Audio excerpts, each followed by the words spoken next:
Por volta de 500 antes da Era Comum, o mundo passava por mudanças significativas, com civilizações complexas e bem estabelecidas em diversas regiões. Aqui estão alguns acontecimentos e características principais desse período. No Oriente Próximo, o Império Babilônico já havia decaído, e o Império Persa, sob a liderança dos reis Aquemênidas, estava em seu auge. Ciro, o Grande, e depois Dário, expandiram o império, que se estendia do Egito até o rio Indo. A administração persa era eficiente e diversificada, com um sistema de estradas que facilitava o comércio e a comunicação. Zoroastrismo, religião que se tornaria dominante na região, estava se consolidando como uma força espiritual significativa. Na Grécia Antiga, a Era Clássica estava em seus estágios iniciais. Esse período foi marcado por grandes avanços culturais e políticos, incluindo o desenvolvimento da democracia ateniense sob Péricles. Cidades-estado como Atenas e Esparta tornaram-se potências regionais e, pouco tempo depois, iriam se confrontar nas guerras greco-persas. A filosofia estava florescendo com pensadores como Pitágoras e Heráclito, que influenciariam profundamente o pensamento ocidental. Na Índia, os reinos do norte estavam sob influência de culturas e religiões que incluíam hinduísmo e o jainismo. O budismo, fundado por Siddhartha Gautama, ou Buda, havia se espalhado pela região e estava ganhando adeptos. Essa diversidade religiosa contribuiu para uma rica troca de ideias filosóficas e espirituais. Na China, o período dos estados combatentes estava se aproximando, marcado por conflitos e fragmentação. A dinastia Zhou estava em declínio, e várias regiões competiam pelo poder. Filósofos como Confúcio e Laozi estavam estabelecendo ensinamentos que moldariam a cultura e a política chinesas por séculos. O confucionismo, com seus ensinamentos sobre ética e governança, começava a ganhar importância. No Egito, o domínio persa havia se estendido, mas o país continuava a ser uma região de destaque no comércio e na cultura. A influência egípcia ainda era perceptível em muitos aspectos da vida cotidiana, e a arquitetura monumental continuava a ser um símbolo de seu poder e legado. Nas Américas, as civilizações olmecas estavam em declínio, mas continuavam a influenciar culturas subsequentes na Mesoamérica. Outras culturas pré-colombianas, como a cultura Chavin nos Andes, estavam florescendo. Nessas sociedades, a religião e os rituais desempenhavam um papel central, e as primeiras grandes construções religiosas e centros cerimoniais estavam em atividade. Este foi um período de transição e diversidade cultural, com várias civilizações desenvolvendo sistemas políticos, religiosos e filosóficos que continuariam a influenciar as gerações futuras. No Oriente Próximo, por volta de 500 antes da Era Comum, o cenário era dominado pelo poderoso Império Persa, governado pela dinastia Aquemênida. Esse período corresponde ao auge do Império, que se tornara uma das maiores potências do mundo antigo, estendendo-se do Egito até a Índia. O governo estava nas mãos de Dario-Purnar, que consolidou e organizou o Império após suceder a Ciro, o Grande, que havia fundado o Império no século anterior. Dário implementou uma série de reformas administrativas que transformaram o Império Persa em um modelo de eficiência. Ele dividiu o território em satrapias, províncias governadas por sátrapas, que eram responsáveis por manter a ordem e arrecadar tributos. Essa divisão permitiu uma governança local eficiente, mas sempre sob a supervisão e controle direto do imperador, que empregava uma rede de espiões conhecidos como os olhos e ouvidos do rei, para monitorar a lealdade dos governantes regionais. O Império Persa também se destacou por sua rede de estradas, sendo a mais famosa a Estrada Real, que conectava Susa, a capital administrativa, à cidade de Sardes, na Ásia Menor. Essa infraestrutura facilitava o comércio e a movimentação rápida de tropas, além de fortalecer o controle imperial sobre vastos territórios. Os correios estabelecidos para garantir a comunicação eficiente eram outro elemento fundamental da administração persa. Do ponto de vista cultural e religioso, o zoroastrismo estava em expansão e se tornaria a religião oficial do império sob Dário e seus sucessores. A religião zoroastrista, com sua crença em Ahura Mazda como divindade suprema, influenciou profundamente a concepção persa de governo e moralidade, destacando uma luta entre o bem e o mal que permeava a vida cotidiana e o dever cívico. A política de tolerância religiosa e cultural implementada pelos persas era um diferencial importante. Eles permitiam que as diversas culturas sob seu domínio mantivessem suas tradições e religiões, desde que permanecessem leais ao império e pagassem tributos. Este respeito às culturas locais ajudou a manter a paz em uma área tão vasta e diversificada, que incluía povos como os judeus, que voltaram do exílio babilônico sob o patrocínio de Ciro e Dário, e reconstruíram o Templo de Jerusalém. Além do Império Persa, outras regiões, como a Fenícia, mantinham sua importância no comércio marítimo, principalmente no Mediterrâneo, embora agora sob a esfera de influência persa. As cidades-estado fenícias, como Tiro e Sidom, eram reconhecidas por sua habilidade em navegação e comércio, e continuavam a prosperar mesmo sob domínio estrangeiro. A Mesopotâmia, sob controle persa, mantinha sua relevância histórica e cultural, mas com cidades como Babilônia permanecendo centros de saber e religião. A agricultura na região era robusta, graças aos sofisticados sistemas de irrigação herdados de civilizações anteriores, permitindo que a região continuasse sendo um dos celeiros do Oriente Próximo.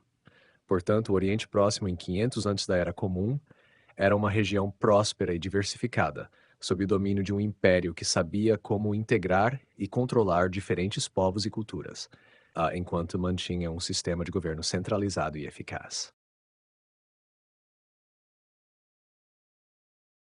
Na Grécia Antiga, em torno de 500 antes da Era Comum, o período era marcado por intensas transformações políticas, culturais e sociais. As cidades-estado, ou polis, eram independentes e formavam uma rede de cidades rivais, entre as quais se destacavam Atenas e Esparta. Embora existissem diferenças significativas entre as polis em termos de organização e cultura, havia um senso compartilhado de identidade grega, fortalecido por uma língua comum, a mitologia e eventos culturais, como os Jogos Olímpicos. Atenas estava no limiar de sua Era Dourada, um período de apogeu cultural e desenvolvimento político. A democracia ateniense, ainda em sua fase inicial, começava a tomar forma sob as reformas de Clístenes, que estabeleceu um sistema de governo participativo onde cidadãos homens livres tinham o direito de participar diretamente das decisões políticas. Esse sistema de democracia direta era uma novidade, destacando Atenas como uma líder em inovações políticas e sociais. Esparta, por outro lado, tinha um sistema completamente diferente, baseado em uma rígida sociedade militarista. Desde a juventude, os espartanos eram treinados para a guerra e a disciplina, o que fazia da cidade um estado militar de alta eficácia. Esparta era governada por 2 reis e um conselho de anciãos, e o foco principal era a manutenção de uma força militar poderosa e disciplinada, o que a tornava um oponente temido. Durante este período, a tensão entre os gregos e o Império Persa aumentava, culminando nas guerras greco-persas que começariam logo depois, em 499 antes da Era Comum. As guerras greco-persas uniriam temporariamente as polis gregas contra um inimigo comum, especialmente na Batalha de Maratona, 490, e mais tarde na Batalha de Termópilas, 480. Esse conflito seria crucial para o fortalecimento da identidade grega e para consolidar a rivalidade com o Império Persa. A filosofia também estava florescendo, com pensadores como Heráclito, de Éfeso, que propôs ideias inovadoras sobre a mudança constante como essência da realidade, e Pitágoras, que desenvolveu teorias matemáticas e filosóficas influentes.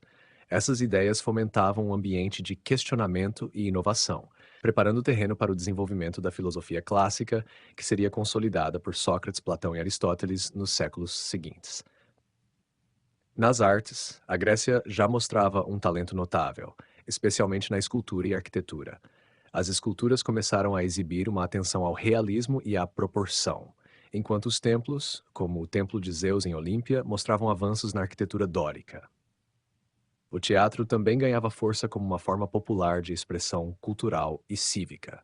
Os festivais dionisíacos em Atenas se tornaram palco para tragédias e comédias que exploravam temas profundos sobre moralidade, sociedade e destino.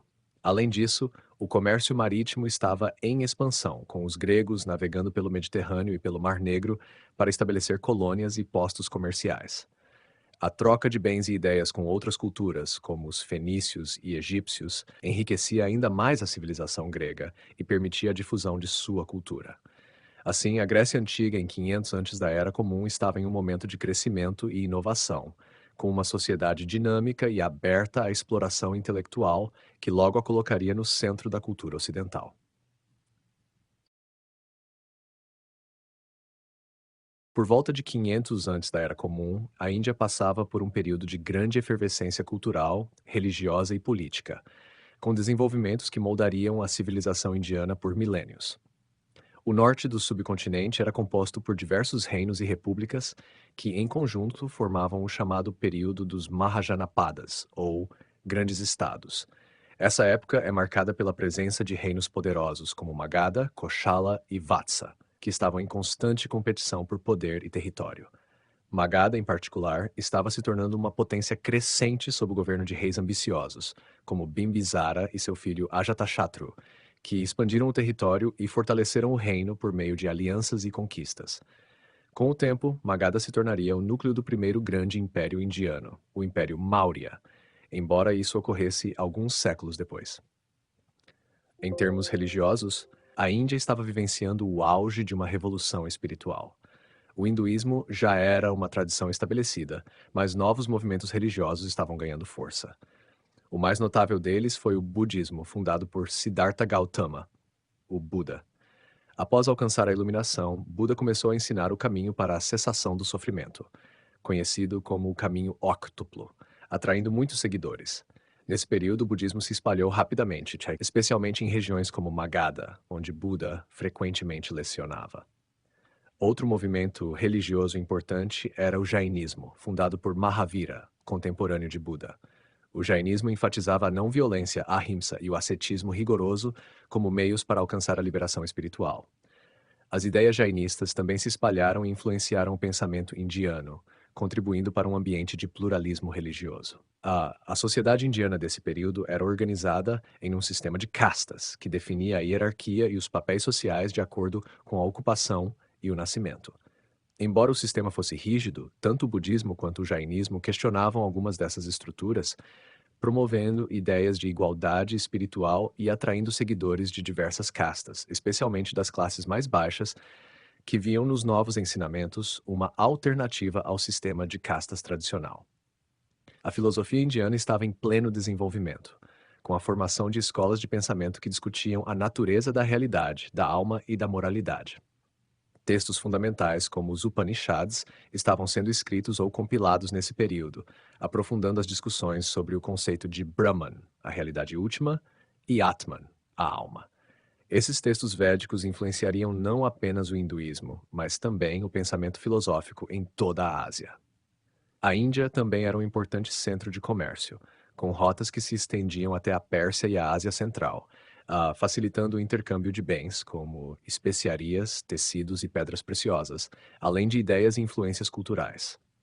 A interação com outras civilizações, como os persas e as cidades-estado gregas, contribuiria para a riqueza cultural da região. Assim, a Índia, em 500 antes da Era Comum, era um mosaico de reinos e repúblicas em crescimento, em um período de intensas mudanças religiosas e filosóficas que ajudariam a moldar a identidade cultural indiana e deixariam um legado espiritual e cultural que perdura até os dias de hoje.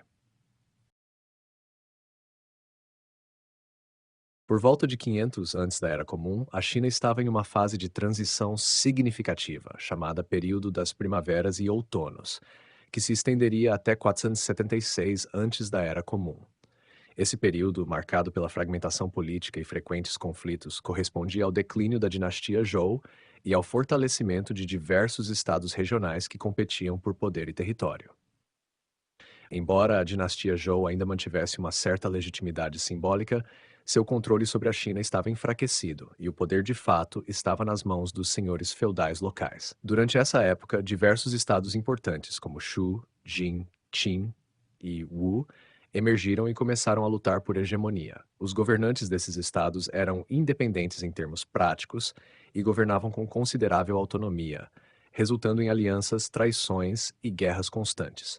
Essa fragmentação e competição criaram um ambiente onde os governantes buscavam novas formas de fortalecer e expandir seus estados, o que levou ao desenvolvimento de estratégias militares, reformas administrativas e inovações políticas. Apesar dos conflitos, o período das primaveras e outonos também foi uma era de grande florescimento intelectual e cultural, conhecida como a Era dos Cem Pensadores. Foi durante essa época que surgiram escolas filosóficas que moldariam profundamente a cultura chinesa, entre elas o confucionismo e o taoísmo, cujas ideias continuam influentes até hoje.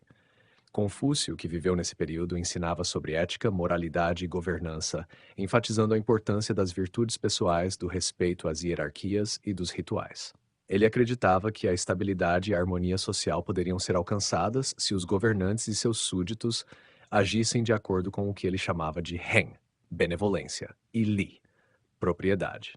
Seus ensinamentos, que foram registrados por seus discípulos nos Analectos, ganharam grande popularidade e se tornaram a base da moralidade e do sistema educacional chinês por séculos. Outra figura fundamental foi Lao Tzu, associado ao taoísmo, uma filosofia que propunha a vida em harmonia com o Tao, o caminho, um princípio natural que rege o universo. O taoísmo enfatizava a simplicidade, a humildade e a paz interior, rejeitando a rigidez das convenções sociais e defendendo um retorno à natureza. Textos como o Tao de Jing, atribuídos a Lao Tzu, inspiraram gerações de pensadores e influenciaram diversos aspectos da cultura chinesa, incluindo a medicina, a arte e a política. A sociedade chinesa durante esse período era organizada de forma hierárquica, com uma clara distinção entre nobres, guerreiros e camponeses. No entanto, as mudanças sociais estavam em andamento, com o crescimento das cidades e o surgimento de uma classe de funcionários e burocratas, que serviria como base para o desenvolvimento do sistema meritocrático que se consolidaria mais tarde. A agricultura estava se tornando mais avançada, com o uso de ferramentas de ferro e a implementação de sistemas de irrigação que aumentavam a produtividade.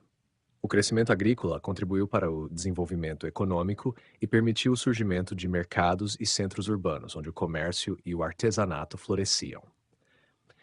Em suma, a China por volta de 500 antes da Era Comum era uma sociedade em transformação, com intensos conflitos entre estados rivais, mas também um período de intensa atividade intelectual e filosófica que lançaria as bases para as tradições culturais e políticas chinesas.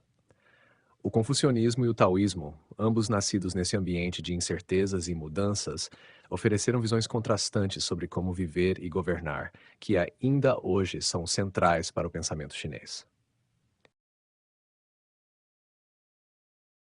Em 500 antes da Era Comum, o Egito estava sob o controle do Império Persa, que havia conquistado o território em 525, quando o faraó psamético Thrace foi derrotado por Cambises II, o rei persa.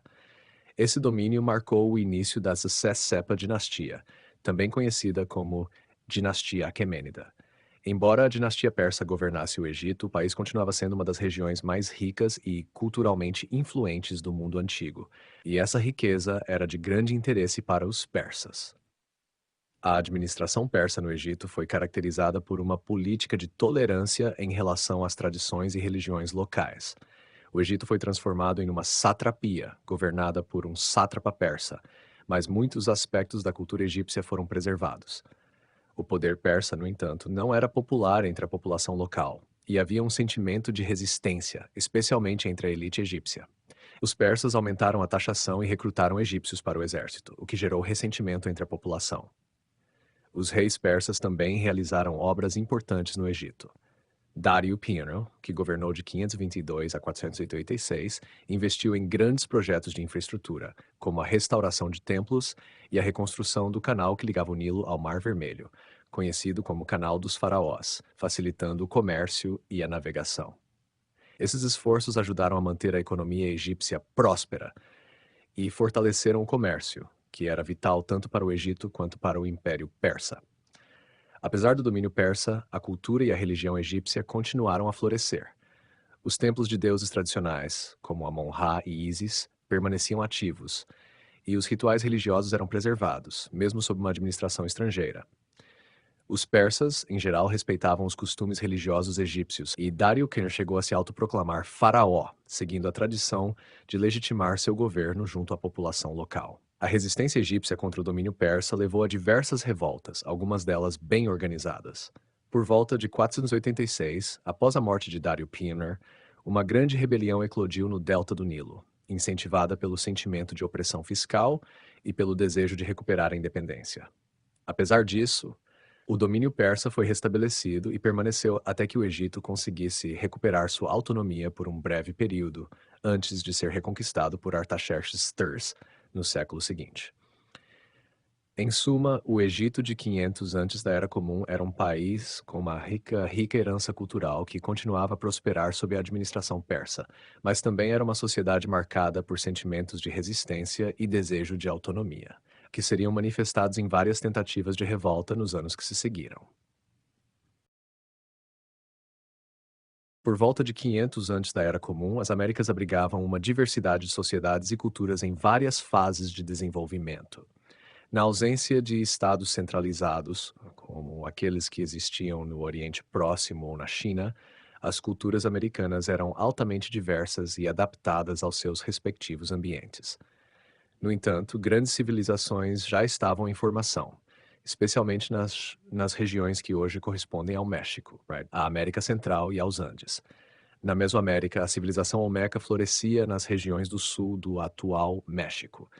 Considerada a cultura-mãe das civilizações mesoamericanas, a sociedade olmeca é conhecida por suas enormes cabeças esculpidas em pedra, que demonstram um avançado domínio da escultura e, possivelmente, retratam governantes ou figuras importantes. Os olmecas também foram pioneiros em várias práticas culturais que seriam adotadas por civilizações posteriores, como o sistema de escrita, a prática de construção de grandes centros cerimoniais e o jogo de bola mesoamericano, que tinha importância religiosa e cultural. Os olmecas eram uma sociedade agrícola que cultivava milho, feijão e abóbora, alimentos que sustentavam suas populações. Eles também tinham um sistema de comércio bem desenvolvido, trocando bens, como jade e obsidiana, com outras culturas da região. Acredita-se que o declínio dos Olmecas tenha começado por volta de 400 antes da Era Comum, mas suas influências persistiriam em civilizações posteriores, como a Maia e a Azteca. Na região dos Andes, na América do Sul, a cultura Chavin estava em ascensão. O centro cerimonial de Chavin de Huántar, no que hoje é o Peru, era o coração dessa cultura. A sociedade Chavin é conhecida por sua sofisticada arquitetura e arte, incluindo esculturas e cerâmicas intricadas.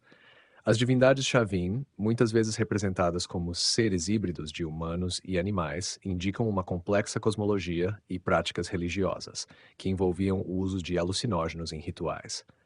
Embora a organização social dos Chavin não seja completamente compreendida, sabe-se que eles tinham uma sociedade hierárquica com uma classe sacerdotal poderosa. Na América do Norte, as sociedades eram geralmente seminômades, mas existiam culturas sedentárias que construíam aldeias e praticavam a agricultura. Na região que hoje corresponde ao sudeste dos Estados Unidos, as primeiras fases da cultura do Mound Builders estavam emergindo. Essas sociedades construíam montes de terra, que tinham funções cerimoniais, funerárias e possivelmente habitacionais. Embora essas sociedades ainda fossem pré-urbanas, os montes indicam um nível de organização social e religiosa significativo. Nas florestas da Amazônia e na América do Sul, tropical, as populações indígenas estavam principalmente envolvidas em práticas de agricultura de subsistência e manejavam a floresta de maneiras que favoreciam a produção de alimentos e outros recursos, adaptando o ambiente às suas necessidades. Técnicas avançadas, como o uso de terra preta, um tipo de solo fértil criado pelo manejo humano, indicam que esses povos já estavam transformando suas paisagens de maneira sofisticada. Assim, as Américas, em 500 antes da Era Comum, eram um continente com sociedades diversificadas, algumas em avançado estágio de desenvolvimento cultural e tecnológico, enquanto outras ainda dependiam do nomadismo e da caça e coleta. Embora as civilizações americanas não tivessem conexões diretas com os grandes impérios da Eurásia, elas já estavam formando tradições e modos de vida únicos que evoluiriam para as grandes civilizações pré-colombianas dos séculos seguintes.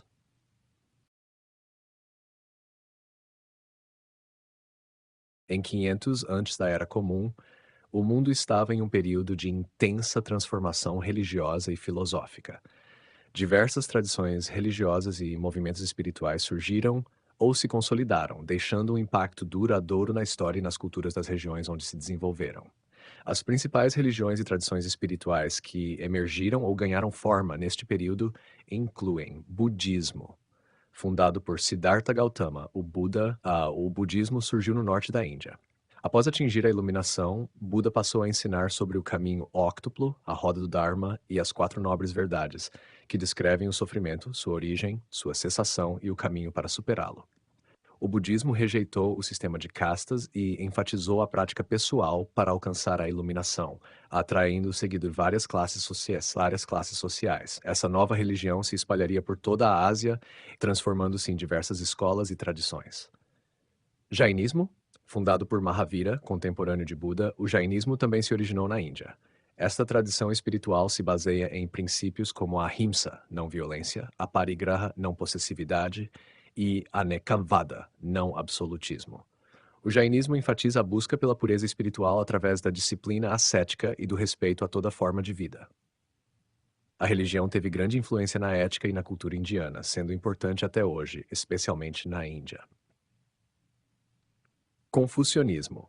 Embora não seja exatamente uma religião, o confucionismo, fundado por Confúcio na China, apresentou ensinamentos que se tornaram fundamentais na cultura chinesa e no leste asiático. Confúcio focava em questões éticas e políticas, defendendo valores como a benevolência, a lealdade e o respeito à hierarquia. A filosofia confucionista enfatizava a importância dos rituais, da educação e das responsabilidades sociais, sendo posteriormente adotada como uma espécie de doutrina oficial em várias dinastias chinesas. Taoísmo, atribuído a Lao Tzu e expresso principalmente no Dao Jing, o taoísmo surgiu na China como uma visão de mundo que enfatizava a harmonia com o Tao, ou o caminho, um princípio universal que regula a natureza. O taoísmo se destaca pela busca da simplicidade, pelo desapego às ambições materiais e pela valorização da espontaneidade.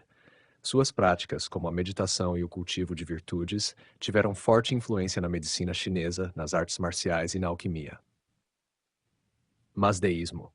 O zoroastrismo, ou mazdeísmo, foi reformulado por Zaratustra, Zoroastro, que provavelmente viveu entre 1500 antes da Era Comum e tornou-se a religião dominante do Império Persa. Essa religião ensinava a dualidade entre Ahura Mazda, deus da verdade e luz, e Angra Mainyu, força do mal e da escuridão. O zoroastrismo introduziu conceitos como o monoteísmo, o julgamento após a morte e a luta entre o bem e o mal, que influenciaram religiões posteriores, como o judaísmo, o cristianismo e o islamismo. Religião Olmeca. Na Mesoamérica, os Olmecas praticavam uma religião que envolvia cultos ligados à natureza, deuses do milho, da chuva e de animais como o jaguar. Embora não se tenha uma descrição completa da religião Olmeca, suas práticas incluíam rituais e sacrifícios, e o jaguar ocupava uma posição central na cosmologia Olmeca. A religião Olmeca influenciou culturas mesoamericanas posteriores, como a maia e a asteca, especialmente na veneração a divindades agrícolas e na prática do jogo de bola como ritual. Religião Chavin. Nos Andes, a cultura Chavin tinha um panteão com divindades híbridas que combinavam características humanas e animais, sugerindo uma complexa cosmologia e práticas rituais.